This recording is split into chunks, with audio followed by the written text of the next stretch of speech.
Hello friends, channel को like और subscribe करना ना भूलें। ये रिश्ता क्या कहलाता के रिव्यू में हम देखेंगे कि अबीरा को एक्सप्लेन ही करता होता है मनीष कि किस तरह अक्षरा और आरोही रहते थे साथ में मिलजुल कर बहनों की तरह। फिर एक दिन तूफान आया उनकी ज़िंदगी में। उतने में वहाँ पे रूही आती है, क्लैपिंग करती है, बोले बहुत कॉन्ग्रेट्स। मैं तो ये देख के खुश हो गई कि ये कैसे तुम्हारी माँ ने मेरे डैडी को, मेरी मम्मा को, मेरे भाई को मुझसे छीन लिया, अब तुम आई हो मेरी खुशियों को छीनने के लिए। और वो मनीष जी को कहती है आधी प्रॉपर्टी आपने अबीरा के नाम कर दी। आधी क्यों, आप पूरी क्यों नहीं उसके नाम कर देते? मैं अपने बच्चे के साथ खुश रहूँगी। और क्योंकि ये तो कभी माँ ही नहीं बन सकती है, इसको ऊपर वाले ने श्राप दिया है। उसके बाद मनीष कहता है चुप हो जा। बोले हाँ, अब तो आप मुझे चुप ही करवाओगे। उतने में अबीरा वहाँ से रोते हुए निकलती है और घर पहुँच के बेहोश हो जाती है। वहाँ पे अरमान आता है, उसको स्विंग पे लिटाता है, बोलता है तुम्हारे हर दुख में मैं तुम्हारे साथ हूँ।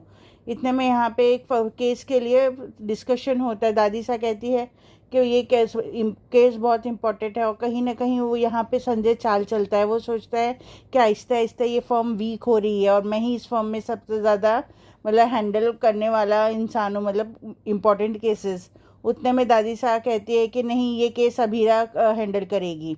और उसके बाद वो चली जाती है। वो अबीरा को इनकरेज करती है, मोटिवेट करती है और बताती है कि तुम दर्द के उतनी गहराई में हो कि उसके बाद कोई दर्द नहीं होता, इसलिए अब उठ खड़ी हो जाओ और अपनी जंग खुद लड़ो। ऐसे लेटे रहने से जंगें नहीं जीती जाती। और बोलती है मुझे पता है कि तुम ये जंग ज़रूर लड़ोगे और ज़रूर जीतोगी, तुम्हें अपनी माँ को साबित करना है। उसके बाद वो वहाँ से चली जाती है। सब कहते हैं कि अबीरा नहीं आएगी।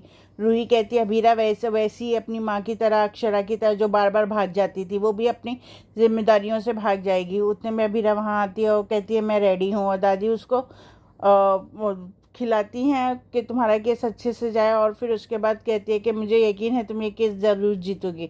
और फ्रेंड्स, हम देखेंगे अबीरा ये केस जीत जाएंगी। देखते हैं आगे फ्रेंड्स क्या क्या अबीरा के रास्ते में रुकावटें आएंगी, रूही किस तरह से उसकी ज़िंदगी को मुश्किल बनाएंगी और अबीरा किस तरह से टैकल करेगी।